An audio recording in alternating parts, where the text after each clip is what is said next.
We're now going to see a demonstration of acid-base extraction that's very common in the organic lab. And we're going to use our old friends, fluorinone and benzoic acid. And I've made up a solution of benzoic acid and fluorinone in diethyl ether, okay, which is the solvent. You can see that diethyl ether is actually very volatile, and this was just done from swirling the diethyl ether solvent, and you can see that after it evaporates, it leaves behind the film mainly of fluorinone. At least it looks like fluorinone because it's yellow. So what we have to do is to see to it that we have enough diethyl ether in here to complete the extraction and to wash our flask down. You can see that I've washed down the solid which accumulated around the neck here. The extraction is usually done in what we call a pear-shaped flask. And the pear-shaped flask, as you can see, there you can see the reason why it's called a pear-shaped flask. It has several parts to it. It's got a stopper here, which fits very, very nicely into the neck of the pear-shaped assembly here. There's also a Teflon stopcock, and we should disassemble it to show you what it's made of. There's a piece of Teflon here. In fact, this is largely what makes the separatory funnel costly because of this particular piece of Teflon. And that's going to go in here.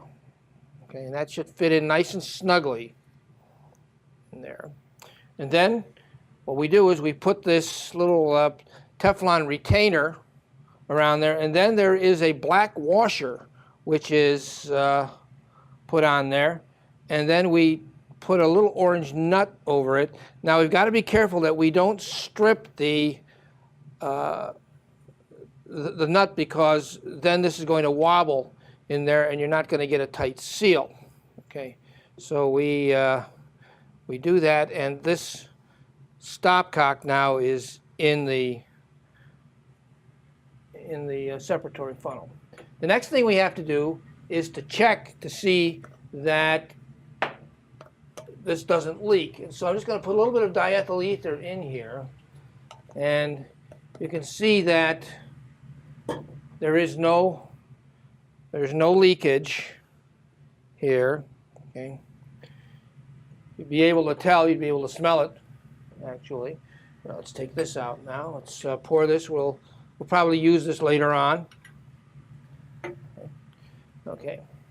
Now, because diethyl ether is so volatile, we have to use funnels to make sure that we pour this material into the flask properly. Notice that this says on the side 125 milliliters, so we can't exceed that volume.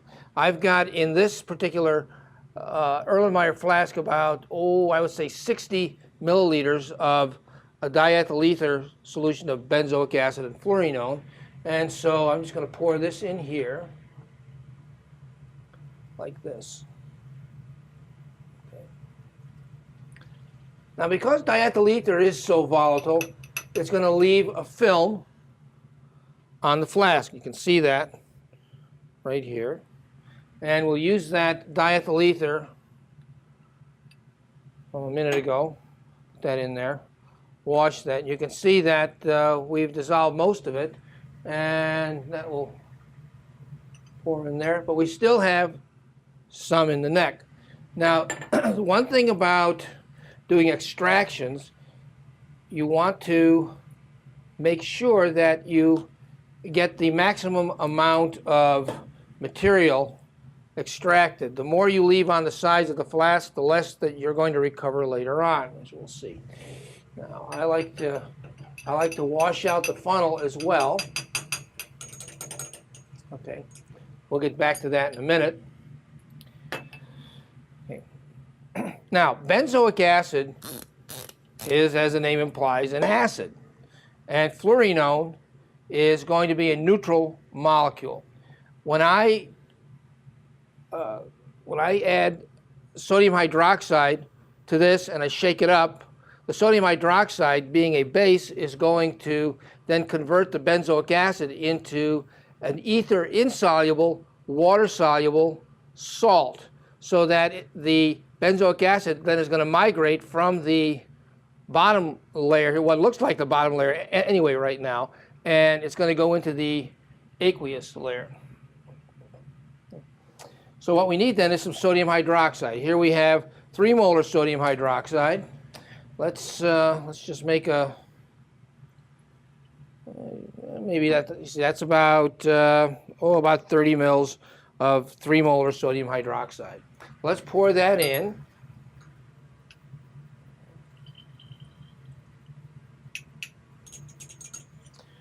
Now, water itself is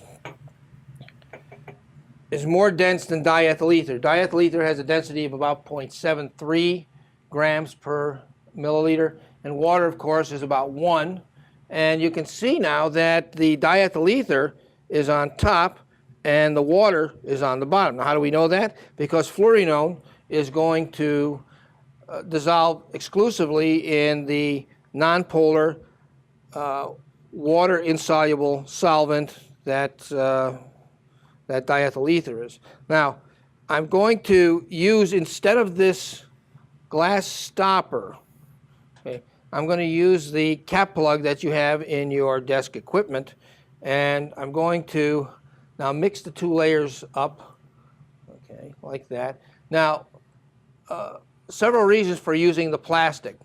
Glass has a tendency to, what we say, freeze in the joint when you do extractions like this, especially with base, and so this will not, because this is plastic. Second thing is it fits very nicely, very snugly in there, so you're not going to get any leakage of either the aqueous or the organic layer. The third thing is that I can get my finger in there and I can hold it down and I can mix the layers together.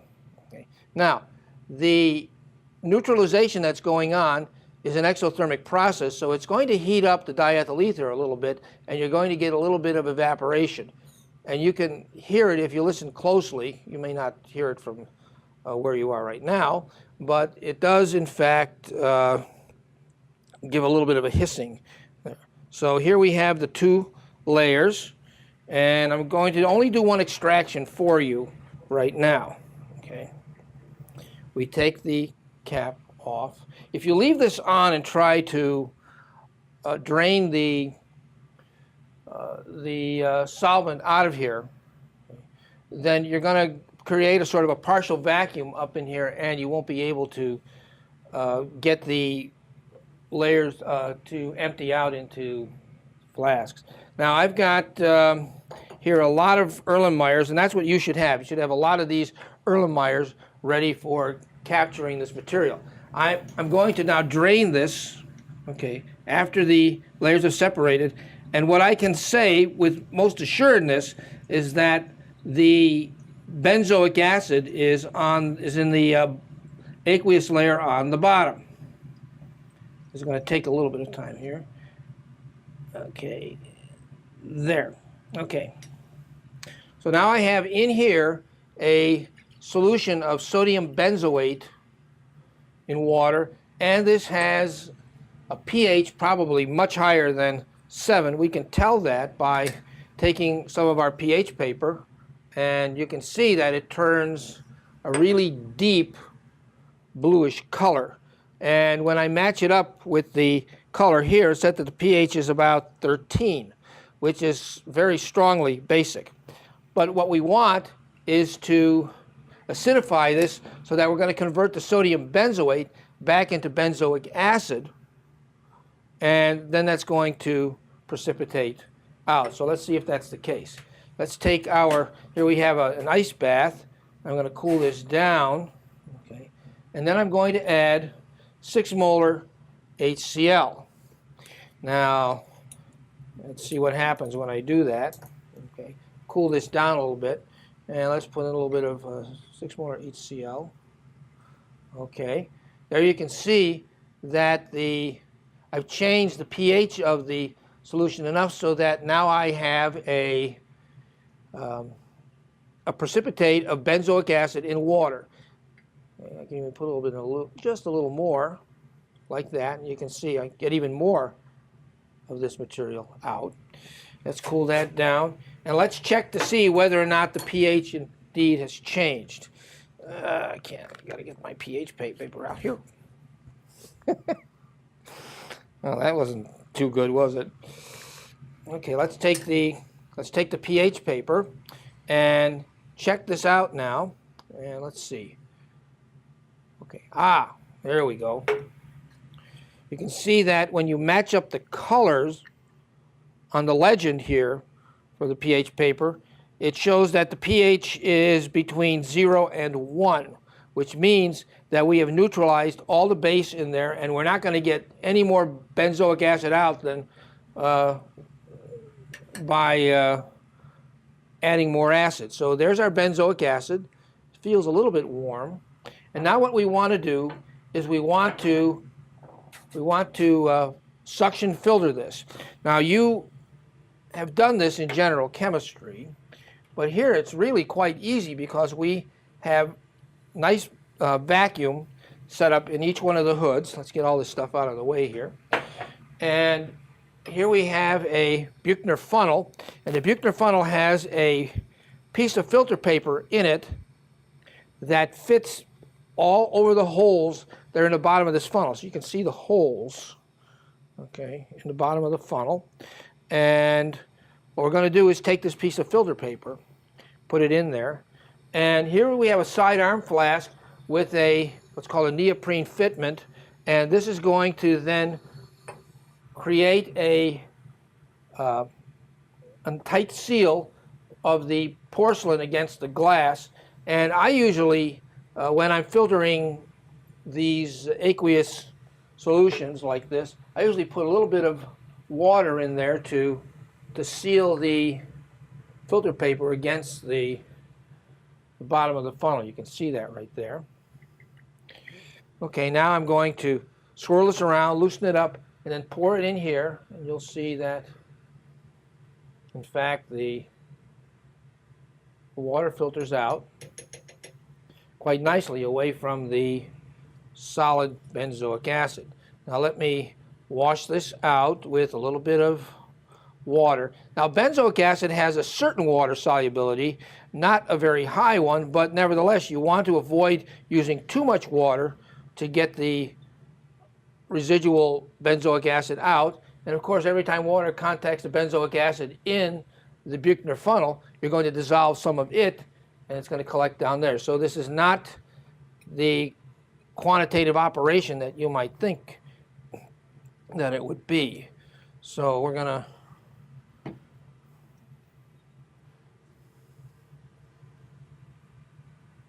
okay. So we're going to let that dry. Now we're going to let the vacuum suck out as much of the water that's clinging to the benzoic acid. All right, now what are we going to do with this? What about this? Well, this is a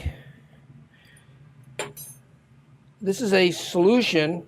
Okay, there's a little bit of water in here. I'm going to have to drain that out.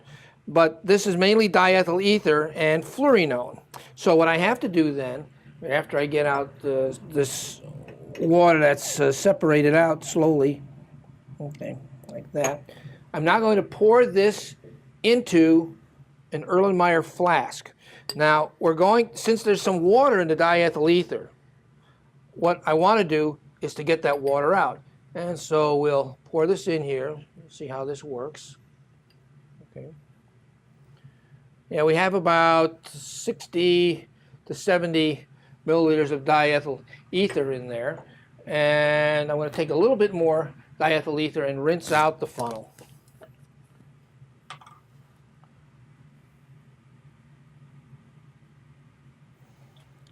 Not too much because of an operation which we're going to use a little bit later to get rid of the diethyl ether and separate it from the fluorinone. There we go. Okay. All right, there. All right, so This is no longer useful for us. What we want to do now is to add some sodium sulfate. Now this is anhydrous sodium sulfate, and that means that the sodium sulfate has no water in the crystal. But if we were to take the sodium sulfate solid and put it in contact with the diethyl ether, which has a slight amount of water dissolved in it, it's going to change it to the what's called a decahydrate. Now the decahydrate means that there are 10 waters in the crystal. And students always ask me, well, how much do I put in? I said, I don't know.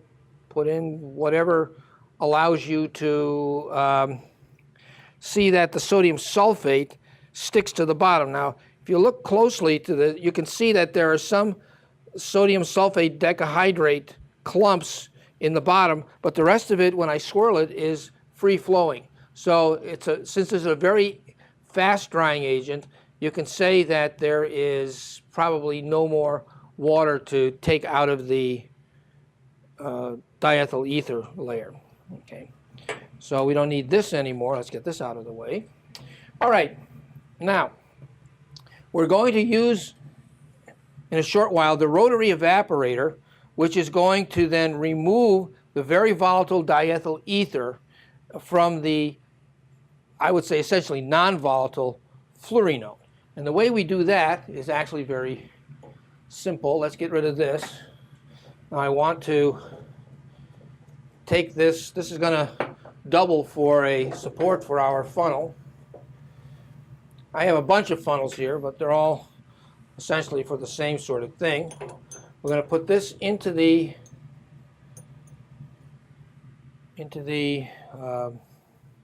round bottom flask. This is a round bottom flask, obviously because it's got a round bottom, that it has a value of 100 mils total volume. In other words, from here all the way up to here is 100 milliliters. And just like our separatory funnel, has a ground glass joint to it. Okay, that becomes important when we put it on the rotary evaporator. But what we want to do is to now transfer this into there, but we don't want to get any of the sodium sulfate solid in there. So I'm going to use a little bit of cotton. Let's get a little bit of cotton here. You don't need much. And let's see. Here's my twin blade spatula. I'm going to put that in there. All I need is a little bit, okay? So that if any sodium sulfate gets mechanically transferred into the diethyl ether, it will not go into the round bottom flask down there. Get this out of the way. And let's do this.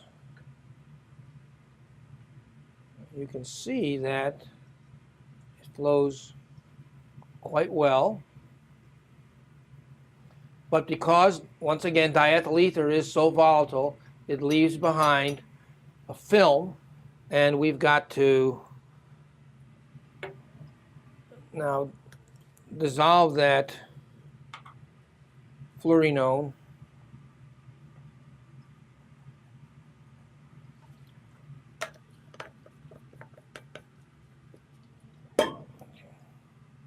swirl that around.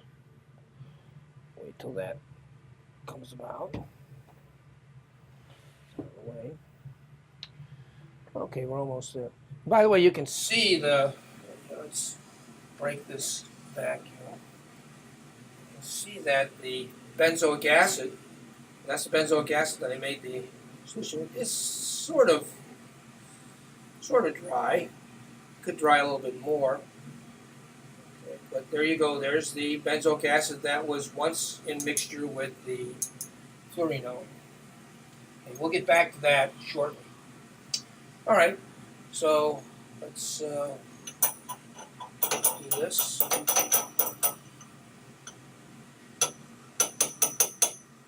Okay, so we've managed to decant away the diethyl ether from the drying agent. Now let's see if we can get this. There we go. Okay. So here we have our ether solution of fluorinone minus the benzoic acid that we extracted out. Okay, it's nice and clean too. It sure looks nice and clean.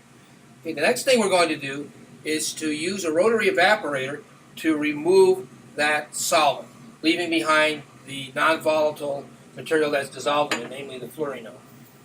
Okay, the question now becomes, how do we get rid of the diethyl ether, which is dissolving our fluorinone? Okay. Well, we're going to use what's called a rotary evaporator. Now, we have 2 generations of rotary evaporators in the organic lab, a total of 6 rotary evaporators, and they all operate on the same principle. Each is connected to a water aspirator, which produces a slight vacuum within the system, and then we have connected to the condenser portion right over here what's called a little giant pump. And what it's going to do is pump water through that particular system, making this coil cold. So what we have to do first is to load this up with a little bit of ice, okay, like that. And then we're going to put in some tap water. Okay. And we're going to start the pump. Well, you can see right away that there's water running through here quite quickly, in fact.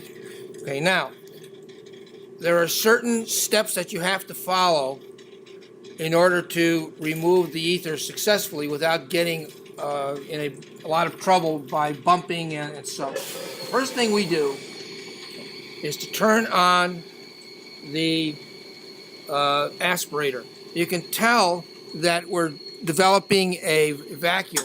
You can see that, and you can hear it too. Okay, and this is going to be the stopcock, which is going to break the vacuum when we establish it, when we have to. Okay, here's our round bottom flask. It has about 60 to 70 milliliters of diethyl ether in it. And we're going to put this on the rotary evaporator. Now, we're not going to trust the vacuum to hold that diethyl ether on. So we're going to put one of our little blue clips on here, our little Keck clips. That fits right on there, and that's not going to fall off. We've got the system closed. Now, in order to remove the diethyl ether, we are going to evaporate it. You can even see right now that there are bubbles forming in there, and it's getting rather cold. So what we do to make the removal of the diethyl ether effective, okay, without any problems, we're going to turn on the rotary portion of it. And you'll see in a short while that this is going to start to turn. Okay, there it goes. Okay. Now we have a thermostated water bath here to warm up this flask. Remember that evaporation is a cooling process. If we were to just let the diethyl ether cool here, it would get so very cold you would see ice forming on the outside just from the condensation of moisture from our lab. So what we do then is we have a water bath which will in fact supply us with some heat to keep that at least warm enough so that we get effective evaporation of the diethyl ether. Now, if we're diligent enough, we may see some diethyl ether condensing on the coils here. That may or may not occur, but this is going to take maybe 3, 4, 5 minutes. So we're just going to let this go. Then you can walk away from this if you so choose, but remember that there are other people who want to use these devices, so don't just walk away and go somewhere for 20 minutes or so. You've got to stay on top of it and realize that you have to monitor what's going on in here. Okay.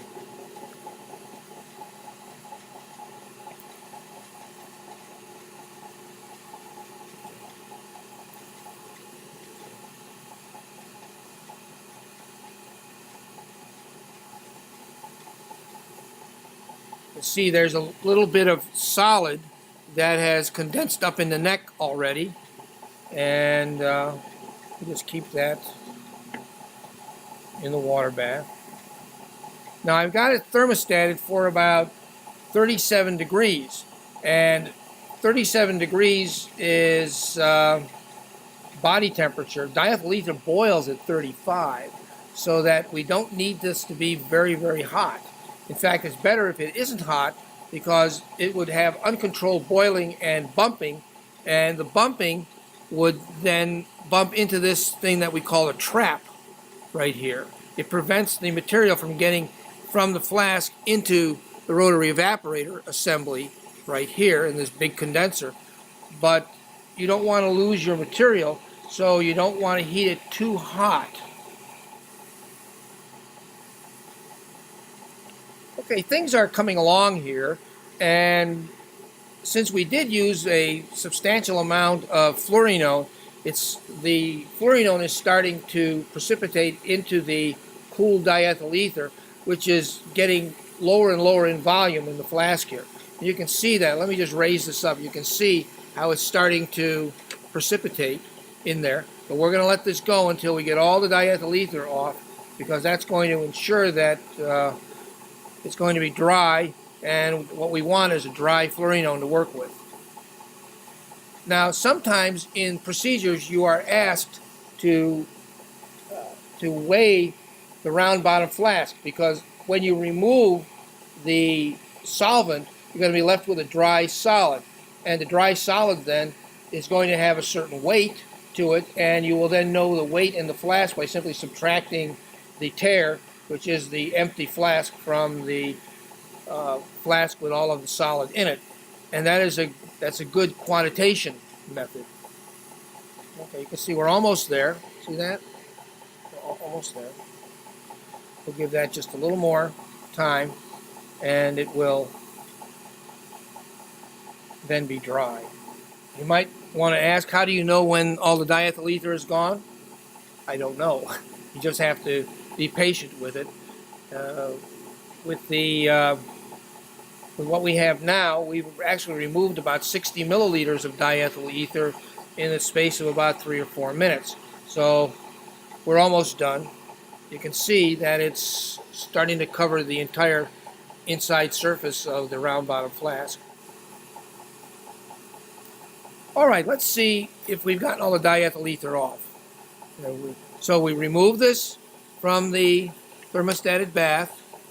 We stop the turn that off, and now we break the vacuum very slowly. If you don't do this, there's a chance of air currents coming right down into the flask, swirling around the solid, and then blowing it back up into the trap. Okay. Now we turn this off slowly. Okay, so the vacuum is now off. We remove the clamp. Make sure now, because the vacuum is off, you want to make sure that this doesn't fall off. So we've got to be careful with that. And so here we have our solid. Now, what I've done is I've taken one of our spatulas and I've bent it. They're designed to be bent, by the way. And you can see that when I scrape this out, that in fact it looks to be quite dry. If it doesn't stick to the spatula, then it's actually quite dry, you see. And so we're going to let that dry overnight, and then we're going to do thin layer chromatography analysis to see if there's any benzoic acid in it, and also we're going to see if there's any fluorinone in the benzoic acid, which I isolated. Well, you can see there's our solid right there.